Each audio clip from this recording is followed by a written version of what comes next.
Slow Stitching Sampler Series for June. So, where are you in your project? Have you started your quilt block for June? Did you start off in January? Here is an update on all of my quilt blocks, January through December. And so you'll get to see each block and the progress that I've made on each one.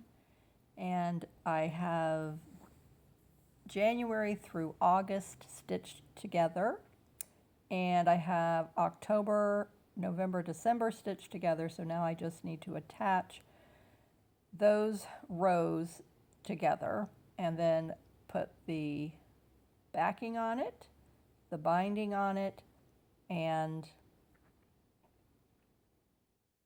quilt it together. And I'm going to use the embroidery tie method where you just sew the embroidery through it, tie a knot in it, and that attaches everything together. Hope you enjoyed this.